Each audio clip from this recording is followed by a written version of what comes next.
So hello students, welcome back to Prakashan classes once again. और आज हम लोग बिजनेस स्टडीज का जो चैप्टर है forms of business organisation, that is chapter number 2। Forms of business organisation chapter number 2, class 11 में ये चैप्टर है बिजनेस स्टडीज का।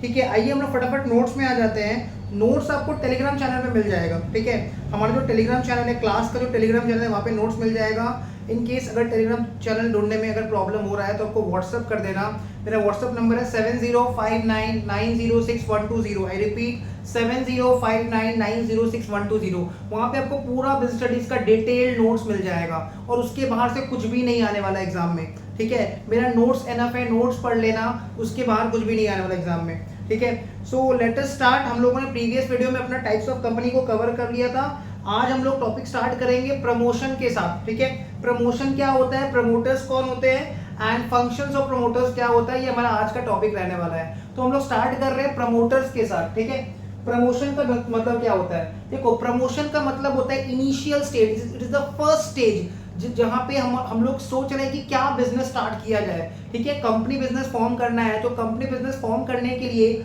आइडियाज लाना पड़ेगा। कंपनी बिजनेस को फॉर्म करना है तो we need to have some idea कि हमको किस चीज का बिजनेस स्टार्ट करना है, कैसे बिजनेस स्टार्टअप करना है, क्या क्या काम करना पड़ेगा इनिशियल स्टेज पे, अर्ली स्टेज पे हमको क्या क्या काम करना पड़ेगा, क्या क्या डॉक्यूमेंट का दरकार पड़ेगा, किन किन लोगों का हेल्प हमको चाहिए। तो आइडिया जो लेके आता है उनको बोलते हैं प्रमोटर्स। ठीक है, प्रमोटर्स कौन होते हैं? जो बिजनेस स्टार्ट करने का आइडिया लेके आते हैं, जिनके पास एक आइडिया होता है, एक गोल होता है कि हमको इस चीज का बिजनेस स्टार्ट करना। सपोज हम लोगों ने सोचा है कि हम लोग पेन बनाएंगे। ठीक है, पेन मैन्युफैक्चरिंग करेंगे, तो हम लोगों ने सोचा है कि एक company form of business organisation start करते हैं। ठीक है, और हम लोगों ने सोचा है कि हम लोग जो स्टेशनरी गुड्स है, ठीक है, या फिर हम बोल सकते हैं कि जो स्टडी मटेरियल्स है उसको बनाएंगे। ठीक है, लाइक पेन, पेंसिल, शार्पनर, और it can be anything, it can be a copy, notebook etcetera. तो प्रमोटर्स वो पर्संस होते हैं, वो इंडिविजुअल्स होते हैं, वो ग्रुप ऑफ इंडिविजुअल्स होते हैं जो बिजनेस स्टार्टअप करने का आइडिया लेके आ रहे हैं। One who takes the initiative to start a new business. ठीक है, प्रमोटर्स आर पर्संस, इंडिविजुअल्स और group of individuals who take the initiative. Initiative लेना मतलब होता है जो स्टार्टअप का आइडिया लेके आ रहा है, जो स्टार्टअप करने के लिए फर्स्ट स्टेप ले रहा है। ठीक है, तो प्रमोटर्स कौन होते हैं? वो इंडिविजुअल्स हो सकते हैं, वो ग्रुप ऑफ इंडिविजुअल्स हो सकते हैं जो बिजनेस स्टार्ट करने का, बिजनेस को कमेंस करने का आइडिया लेके आ रहे हैं। ठीक है, आइडिया दे रहे हैं। ठीक है, आइए इसको नोट से पढ़ लेते हैं। आ जाते हैं नोट्स में, पेज नंबर 27 में प्रमोशन हम लोग पढ़ रहे हैं। आज का टॉपिक है प्रमोशन ऑफ कंपनी बिजनेस, कैसे कंपनी फॉर्म होता है, कैसे उसको प्रमोट किया जाता है। ठीक है, या फिर हम बोल सकते हैं फॉर्मेशन ऑफ कंपनी। ठीक है, आज का जो टॉपिक है वो फॉर्मेशन ऑफ कंपनी से रिलेटेड है। तो देखो, कंपनी फॉर्म करने के लिए अगर हम बात को समझें, formation of company, formation of company, running notes मेरे साथ साथ लिखते रहना। ठीक है, नोट्स बनाते चलना अपना। ठीक है, रनिंग नोट्स लिखते रहना चाहिए। इससे क्या होता है कि आपको टॉपिक समझ में आएगा। फॉर्मेशन ऑफ कंपनी में अगर हम ध्यान से देखें, पेज नंबर 27 में लिखा है formation of company is a complex process. Obviously sole proprietor और पार्टनरशिप जैसा इजी नहीं है to start a company business. ठीक है, कंपनी बिजनेस स्टार्ट करना सिंपल प्रोसेस नहीं है, इट्स अ कॉम्प्लेक्स प्रोसेस। बहुत सारा डॉक्यूमेंटेशन का काम करना पड़ेगा, बहुत सारा फॉर्मेलिटीज पूरा करना पड़ेगा, बहुत ही ज्यादा कॉम्प्लेक्स प्रोसेस है, सिंपल नहीं है। तो कंपनी बिजनेस को स्टार्ट करना इट्स अ कॉम्प्लेक्स प्रोसेस। ठीक है, फिर क्या लिखा हुआ है, इन्वॉल्विंग सेवरल लीगल फॉर्मेलिटीज। भाई लीगल फॉर्मेलिटी बहुत ज्यादा है, डॉक्यूमेंटेशन, पेपर वर्क बहुत ज्यादा है। ठीक है, मतलब इतना इजी नहीं है। सोल प्रोप्राइटर के बारे में सोचो, वो अपना कैपिटल ला सकता है, बिजनेस स्टार्ट कर सकता है। ठीक है, बस अपना कैपिटल लाएगा, दमादम बिजनेस स्टार्ट कर देगा। बट कंपनी बिजनेस में ऐसा नहीं है, लीगल फॉर्मेलिटीज बहुत सारा होता है, हम लोग को बहुत सारा पेपर वर्क करना पड़ेगा। ठीक है, रजिस्ट्रेशन करवाना पड़ेगा, जगह जगह फीस लगेगा, एडवोकेट को हायर करना पड़ेगा जो हमारा लीगल मैटर्स को संभालेगा। तो बहुत ही कॉम्प्लेक्स प्रोसेस है, कंपनी बिजनेस स्टार्ट करना उतना इजी नहीं है। And procedural decisions. ठीक है, the formation of a company involve the following steps और stages. What are the stages of formation of company? तो पहला स्टेज होता है प्रमोशन। ठीक है, फॉर्मेशन ऑफ कंपनी में जो पहला स्टेज होता है, the first stage is promotion. हम लोग सबसे पहले क्या करते हैं, कंपनी बिजनेस को promotion is the first stage. ठीक है, promotion is the first stage to start a company. Then होता है, नेक्स्ट स्टेप आता है आपका इनकॉर्पोरेशन, मतलब रजिस्ट्रेशन। इनकॉर्पोरेशन के पास में लिख लो रजिस्ट्रेशन, इनकॉर्पोरेशन के पास में लिख लो रजिस्ट्रेशन। ठीक है, इनकॉर्पोरेशन के पास में लिख लो रजिस्ट्रेशन। थर्ड स्टेज आता है कैपिटल सब्सक्रिप्शन। भाई मार्केट से लोगों से पैसा भी तो लेना पड़ेगा, कैपिटल जुगाड़ करना पड़ेगा, capital subscription. And the last stage is commencement of business. इसको हम देख सकते हैं कि फॉर्मेशन ऑफ कंपनी से 4 एरो हम लोग अपना रनिंग नोट्स में निकाल सकते हैं। फर्स्ट स्टेज को बोलेंगे प्रमोशन, ठीक है। फर्स्ट स्टेज इज प्रमोशन, जहां पे हम लोग बिजनेस स्टार्ट करने का आइडिया लेके आ रहे हैं। सेकेंड स्टेप इज इनकॉर्पोरेशन, मतलब रजिस्ट्रेशन। सेकेंड स्टेप जो है वो इनकॉर्पोरेशन से रिलेटेड है। Third stage is capital subscription, मतलब पैसा कहां से आएगा, ठीक है। कैपिटल सब्सक्रिप्शन का मतलब होता है कि कंपनी कैसे कैसे अपना फंड्स रेज करेगा मार्केट से। And the last stage is commencement of business. जब सारा स्टेप्स हो जाएगा तो कैसे हम लोग अपना बिजनेस कमेंस कर सकते हैं। Last stage is commencement of business. इसका मतलब फॉर्मेशन ऑफ कंपनी में देखो 4 स्टेप आ गया। ये चारों स्टेप को हमको अलग अलग पढ़ना पड़ेगा, सेपरेट सेपरेट वीडियोस में इसको कवर करेंगे। फर्स्ट स्टेज आज बात करेंगे प्रमोशन का, incorporation, capital subscription, commencement of business later on topics में आएंगे, अलग से वीडियो में कवर किया जाएगा, ठीक है। प्रमोशन देखो क्या लिखा हुआ है, promotion is the first stage in the formation of the company. मतलब अगर कंपनी बिजनेस स्टार्ट करना है तो सबसे पहला स्टेप, सबसे पहला स्टेज क्या होता है, प्रमोशन। प्रमोशन क्या होता है, it is the first step. अगर कंपनी बिजनेस स्टार्ट करना है तो सबसे पहला स्टेप, सबसे पहला स्टेज क्या होगा फॉर्मेशन का, it will be the promotion of the company, ठीक है। Promotion is the first stage in the formation of the company. It refers to the sum total of activities by which a business enterprise is brought into existence, ठीक है। सारा वो काम, वो सारा process, वो सारा पेपर वर्क, वो सारा डॉक्यूमेंटेशन जो एक बिजनेस यूनिट कर रहा है, कुछ ग्रुप ऑफ इंडिविजुअल्स कर रहे हैं, एक बिजनेस को स्टार्ट करने के लिए, एक बिजनेस को शुरू करने के लिए जो आइडिया लेके आ रहे हैं, जो डॉक्यूमेंट का काम करवा रहे हैं, ठीक है। लीगल मैटर्स है, रजिस्ट्रेशन करवाना है, ठीक है, एडवर्टीजमेंट करवा रहे हैं, इसको बोलते हैं प्रमोशन स्टेज। मतलब हम लोग कंपनी प्रमोट कर रहे हैं, हम लोग एक कंपनी, नया कंपनी बिजनेस का आइडिया लेके आ रहे हैं, ठीक है। It is the process of planning and organising necessary resources. ये एक प्लानिंग प्रोसेस है, ठीक है। Process of planning and organising, मतलब हम बहुत सारी चीज प्लान कर रहे हैं, ऑर्गेनाइज कर रहे हैं, मतलब उसको, उसके लिए हम लोग देख रहे हैं रिसोर्सेज कहां से आएगा, पैसा कहां से आएगा, इस सब के बारे में सोच रहे हैं, ठीक है।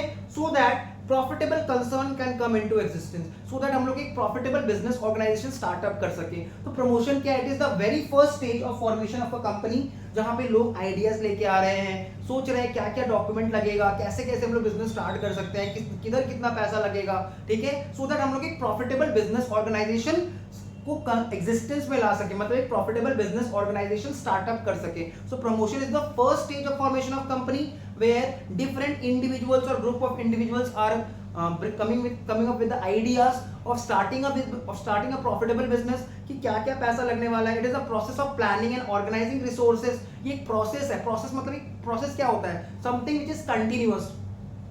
Process is something which is continuous. जैसे देखो स्टडिंग इज अ प्रोसेस, आप क्लास 1 पढ़ते हो, फिर 2 पढ़ते हो, 3 पढ़ते हो, 5 पढ़ते हो, and then on you go on, you keep on studying, ठीक है। तो studying is a process. Similarly company form करना, उसका जो फर्स्ट स्टेज होता है प्रमोशन, वो भी एक प्रोसेस है। It is a process of planning and organising resources, ठीक है। So that a profitable business organisation comes into existence. कैसे हम लोग प्रॉपर प्लानिंग करें, कैसे हम लोग सारी चीजों को मैनेज करें शुरुआत में, ताकि एक प्रॉफिटेबल बिजनेस, एक अच्छा बिजनेस हम स्टार्टअप कर सकें, ठीक है। फिर क्या लिखा है, द पर्सन और group of person who from whom the work of promotion and form a company are known as promoters। तो promoters कौन होते हैं, promoters इंडिविजुअल हो सकता है, ठीक है। promoters इंडिविजुअल्स हो सकते हैं, और group of individuals who take up the idea, who conceive the idea of starting a new business। तो हर वो इंसान जो कंपनी बिजनेस स्टार्टअप करने में अपना एफर्ट दे रहा है, हर वो इंडिविजुअल, हर वो ग्रुप ऑफ इंडिविजुअल जो कंपनी बिजनेस स्टार्टअप करने के लिए इनिशिएटिव ले रहा है, उसको हम लोग क्या बोलते हैं, promoters. So promoters are the persons, promoters are individuals, promoters are group of individuals who take the idea, who take the initiative to start a company business। तो रनिंग नोट्स लिख लो, promoters कौन होते हैं, promoters are the persons, promoters are the persons, ठीक है।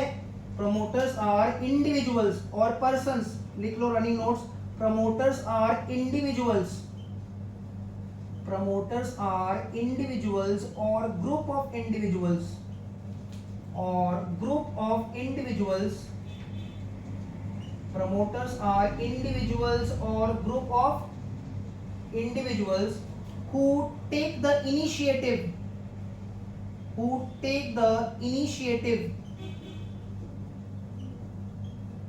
to start a company,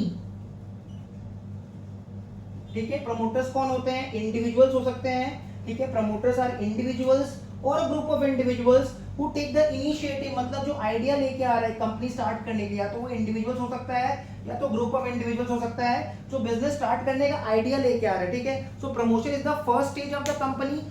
formation of company का first stage होता है प्रमोशन, और प्रमोटर्स वो लोग होते हैं, वो पर्सन है, वो इंडिविजुअल है जो बिजनेस स्टार्टअप करने का आइडिया लेके आ रहे हैं। नेक्स्ट आता है फंक्शंस ऑफ प्रमोटर्स, ठीक है। एग्जाम व्यू पॉइंट से इंपॉर्टेंट क्वेश्चन है, मार्किंग कर लेना।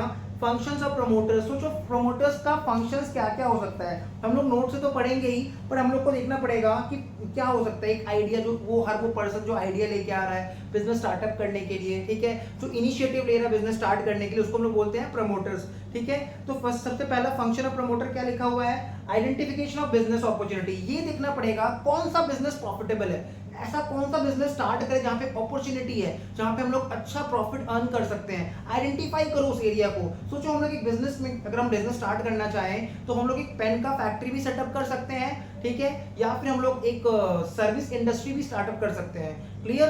तो कौन सा प्रॉफिटेबल बिजनेस है, कहां अपॉर्चुनिटी ज्यादा है, उसको आइडेंटिफाई करना, उसको असेस करना, ये किसका काम होता है, प्रमोटर्स का काम होता है। क्या लिखा हुआ है, identification of business opportunity. The first and foremost function of a promoter is to identify a business idea, ठीक है। प्रमोटर का पहला काम क्या होता है, the first and foremost function, मतलब पहला और सबसे एकदम पहला फंक्शन क्या होता है प्रमोटर का, एक बिजनेस आइडिया लेके आना, ठीक है। To identify business idea, for example production of a new product और सर्विस, एक नया प्रोडक्ट बनाया जाए या फिर कोई नया सर्विस दिया जाए, ठीक है। ये प्रमोटर्स का पहला फंक्शन है। तो क्या लिखा हुआ है, पहला function identification of business opportunity, ठीक है। तो अगर हम लोग कॉपी में हेडिंग दे देते हैं functions of promoters, if we give the heading functions of promoters, तो उसमें पहला फंक्शन क्या बन सकता है, आइडेंटिफिकेशन ऑफ बिजनेस अपॉर्चुनिटी, ठीक है।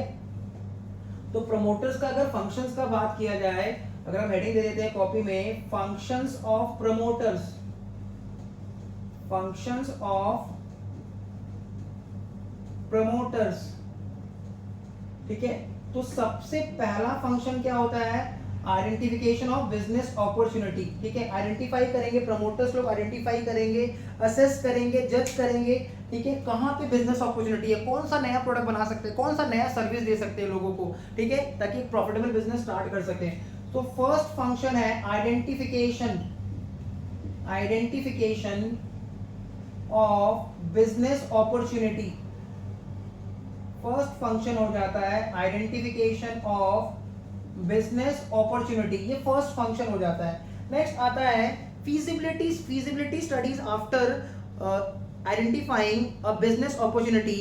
The promoters undertake detailed studies of technical, financial and economic feasibility of a business. मतलब ये जानने के बाद कि कोई बिजनेस में अपॉर्चुनिटी है क्या, अगर उस बिजनेस में अपॉर्चुनिटी है तो उस बिजनेस में टेक्निकल एनवायरनमेंट क्या होने वाला है। टेक्निकल एनवायरनमेंट मतलब सोचो हमने स्टार्ट किया कि चलो एक ट्यूशन बिजनेस स्टार्ट करते हैं, ट्यूशन स्टार्टअप करते हैं, तो भाई ट्यूशन क्लासेस करवाने के लिए टेक्निकल एनवायरनमेंट क्या क्या चाहिए। हम लोग को एक स्मार्ट बोर्ड चाहिए होगा, ठीक है, हम लोग को ट्राइपॉड चाहिए होगा, हम लोग को माइक चाहिए अच्छा क्वालिटी का, we need all kind of equipment जिससे हम लोग क्लास को रिकॉर्ड कर सके, एक प्रॉपर स्टडी वाला एनवायरनमेंट क्रिएट कर सके। टेक्निकल एनवायरनमेंट क्या होना चाहिए, ठीक है, एक लैपटॉप भी चाहिए हमको क्लास को रिकॉर्ड करके उसमें सारा रिकॉर्डेड क्लास को एक जगह रखने के लिए। So we need to understand the technical demand, मतलब एक बिजनेस को स्टार्टअप करने के लिए टेक्निकली उसमें क्या क्या फिजिबिलिटी है, क्या क्या रिक्वायरमेंट है उसका, ठीक है। तो क्या लिखा हुआ है, feasibility studies after identifying a business opportunity, the promoters undertake detailed study, हम लोग डिटेल में स्टडी करना पड़ेगा, समझना पड़ेगा, जानना पड़ेगा, ठीक है, कि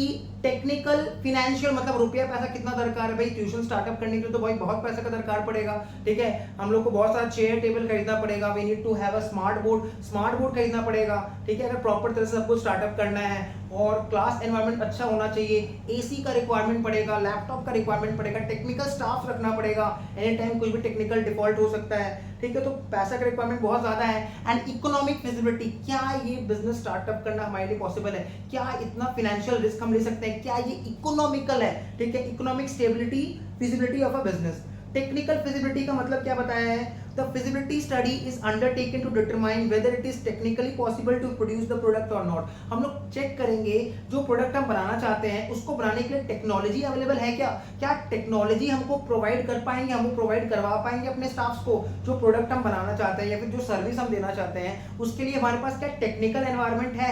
do we have enough kind of equipment और other items which are necessary for the production करने के लिए जो टेक्निकल एनवायरनमेंट चाहिए, जो टेक्नोलॉजी हमको चाहिए, क्या वो हमारे पास अवेलेबल है, क्या वो अवेलेबल हो सकता है इजीली। फिनेंशियल फिजिबिलिटी का मतलब फिनेंशियली जितना पैसा चाहिए, the feasibility study is undertaken to determine whether the promoters will be able to arrange the necessary finance needed for the from the venture. मतलब इसका मतलब बिजनेस स्टार्टअप करने के लिए, बिजनेस चलाए रखने के लिए जो पैसा चाहिए टाइम टू टाइम, क्या वो पैसा हर बार लाना पॉसिबल है। सोचो हमने कोई ऐसा बिजनेस के बारे में सोचा है जिसमें हर बार ह्यूज कैपिटल इन्वेस्टमेंट लगता है। भाई कैपिटल तो एक बार नहीं लगता बिजनेस में, कैपिटल तो बार बार लगता है, तो बार बार कैपिटल लगाना क्या ये पॉसिबल है। सोचो हमने कोई ऐसा बिजनेस के बारे में सोचा जिसमें कैपिटल वन टाइम लगता है जनरली, ठीक है, शुरू में थोड़ा कैपिटल लगेगा, फिर उतना कैपिटल का इन्वॉल्वमेंट नहीं है। तो फिनेंशियली क्या वो बिजनेस फीजिबल है। फिजिबिलिटी चेक करना मतलब क्या वो बिजनेस करना पॉसिबल है। फिनेंशियली फिजिबल मतलब उसमें पैसा उतना नहीं लगेगा, फिनेंशियली फिजिबल नहीं है मतलब उसमें बहुत ज्यादा ही कैपिटल का रिक्वायरमेंट है, तो हमारे पहुंच के बाहर हो जाएगा।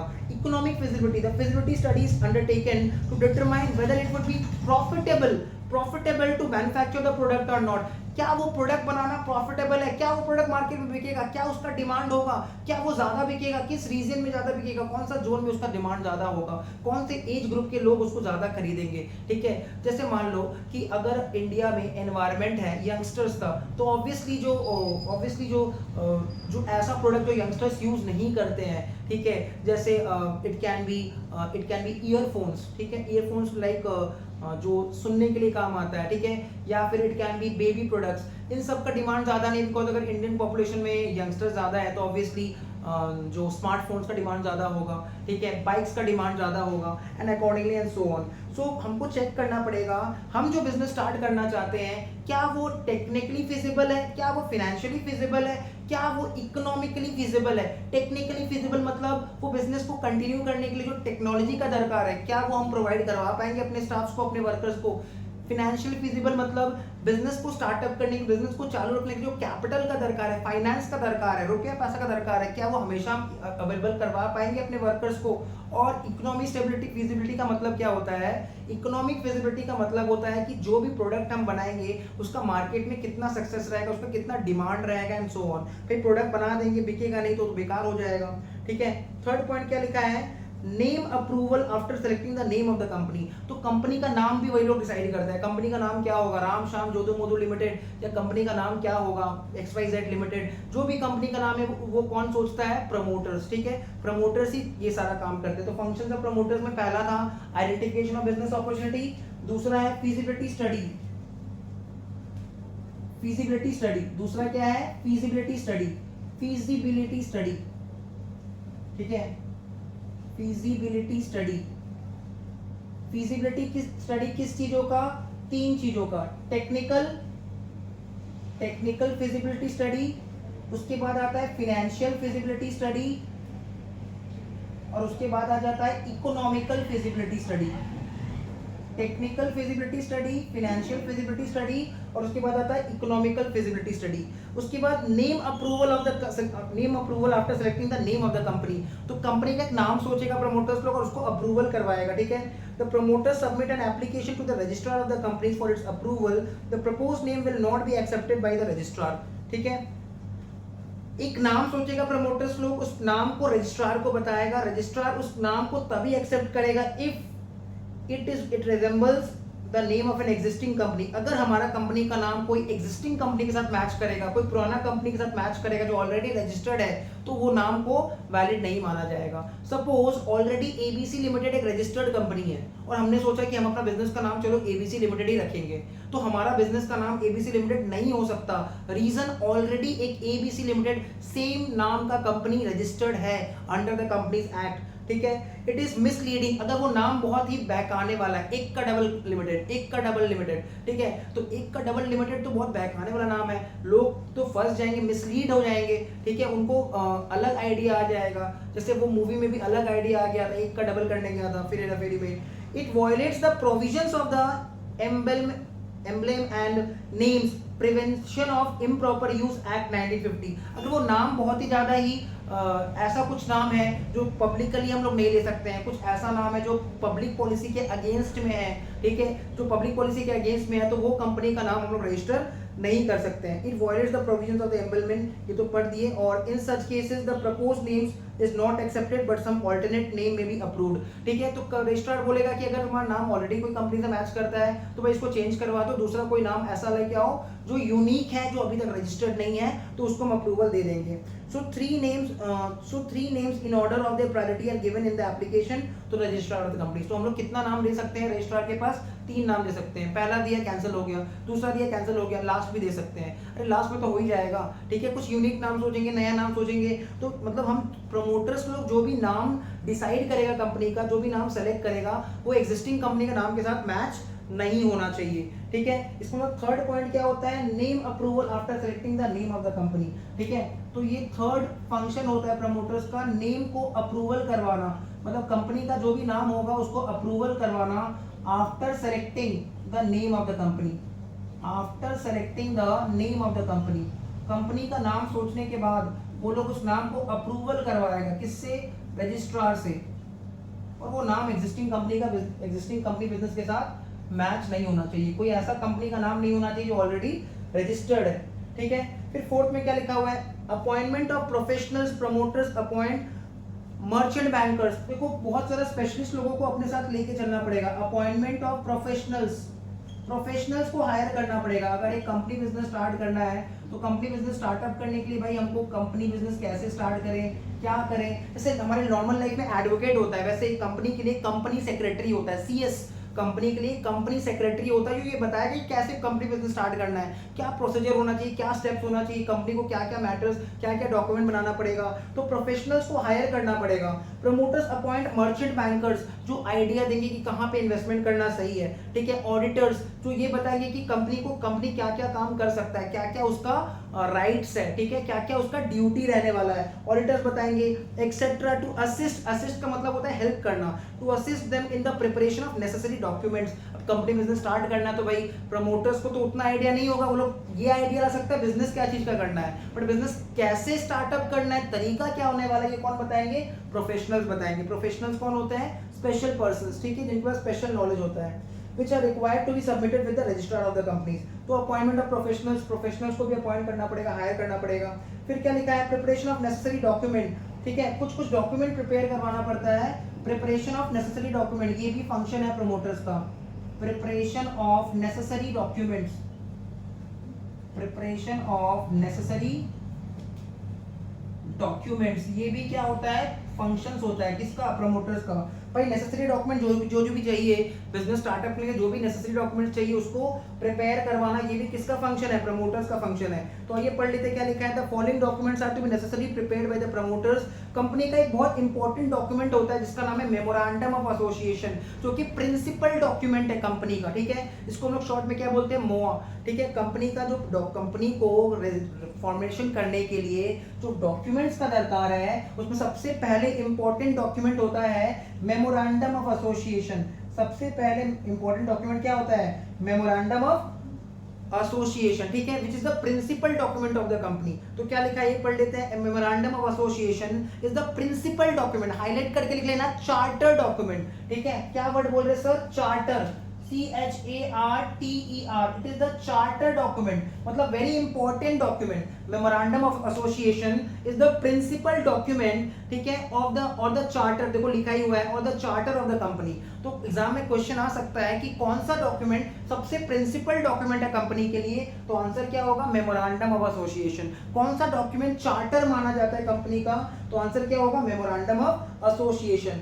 नेक्स्ट डॉक्यूमेंट आता है आर्टिकल्स ऑफ एसोसिएशन, इसको हम शॉर्ट में ओआ बोलते हैं, ओआ, आर्टिकल्स ऑफ एसोसिएशन। क्या लिखा हुआ है? आर्टिकल्स में ना कंपनी का रूल्स लिखा रहेगा, कंपनी क्या क्या काम कर सकता है, कंपनी के पास क्या क्या पावर्स है, ठीक है, कंपनी कौन कौन सा काम कर सकता है, उसके पास क्या क्या पावर्स है, ये सारा बात कहाँ लिखा रहेगा? आर्टिकल्स ऑफ एसोसिएशन में। They are the rules for the internal management affairs of the company. तो कंपनी देखो क्या क्या डॉक्यूमेंट प्रिपेयर करवाएगा, अगर कंपनी बिजनेस स्टार्ट करना है तो क्या क्या नेसेसरी डॉक्यूमेंट्स है। पहला होता है memorandum of association, which is the principal document of the company, charter document of the company. दूसरा होता है आर्टिकल्स ऑफ एसोसिएशन, इसमें क्या लिखा रहेगा? रूल्स लिखा रहेगा, कंपनी क्या क्या काम कर सकता है, उसका इंटरनल मैनेजमेंट को कैसे मैनेज करके चलना है, ठीक है। फिर आता है थर्ड पॉइंट में आता है consent of the proposed director. Consent मतलब दूसरे का सहमति लेना, दूसरे का परमिशन लेना, कंसेंट का मतलब होता है परमिशन, ठीक है। Consent of the propose director, a written consent of the propose director is required for the agreement to act as directors and buy qualification shares. Directors से हमको कंसेंट लेना पड़ेगा, उनसे रिटन कंसेंट लेना पड़ेगा। डायरेक्टर्स लोग, क्या आप लोग रेडी हैं हमारे बिजनेस में, हमारे कंपनी बिजनेस में एज डायरेक्टर्स काम करने के लिए? क्या आप लोग रेडी है? अगर आप लोग रेडी है तो हमको रिटन में दे दीजिए, कंसेंट दे दीजिए, परमिशन दे दीजिए कि हाँ सच में आप रेडी है, ठीक है। तो कंसेंट लेना पड़ेगा हमको, डायरेक्टर से कंसेंट लेना पड़ेगा। वो कंसेंट कैसा होना चाहिए? प्रपोज डायरेक्टर मतलब ऐसा डायरेक्टर जो अभी डायरेक्टर बना नहीं है, अभी डायरेक्टर बनने वाला है, जो फ्यूचर डायरेक्टर है, वो जो कंपनी फॉर्म होने के बाद जो डायरेक्टर कहलाएगा। डायरेक्टर कौन होता है? जो कंपनी का मैनेजमेंट को संभालता है, उसको डायरेक्टर्स बोलते हैं, ठीक है। Company is owned by the share holders but manage by the board of directors. तो डायरेक्टर्स से हम लोग रिटन कंसेंट लेंगे। तो प्रिपरेशन ऑफ नेसेसरी डॉक्यूमेंट में क्या क्या आएगा? पहला आएगा मेमोरेंडम ऑफ एसोसिएशन, दूसरा आएगा आर्टिकल्स ऑफ एसोसिएशन, तीसरा आएगा consent of the propose directors. उसके बाद क्या आ जाएगा? Statutory declaration. हम लोग को स्टैट्यूटरी डिक्लेरेशन मतलब हम लोग को डिक्लेरेशन करना पड़ेगा कुछ कुछ मैटर्स पे। क्या लिखा है देखो, a statutory declaration to be submitted to the registrar stating that all legal requirements have been complied with. हम लोग रजिस्ट्रार को एक स्टैट्यूटरी डिक्लेरेशन करेंगे। स्टैट्यूटरी डिक्लेरेशन का मतलब क्या होता है? एज पर सम नॉर्म्स, एज पर सम act, as per some rules हम लोग कुछ डिक्लेरेशन कर रहे हैं कि जो जो काम हमको करना था वो सारा काम हमने कर दिया है। ये बात हम लोग किसको बताएंगे? रजिस्ट्रार को बताएंगे। स्टैट्यूटरी डिक्लेरेशन में क्या लिखा हुआ है? Statutory declaration is to be submitted to the registrar. हम लोग डिक्लेरेशन फॉर्म सबमिट करेंगे रजिस्ट्रार को कि जो जो काम हमको करना था, ठीक है। स्टार्टिंग दैट, स्टेटिंग दैट में लिखा रहेगा that all the legal requirements have been complied with. The declaration can be signed by the advocate of high court और supreme court. वो declaration को हम लोग signature भी करवा लेंगे।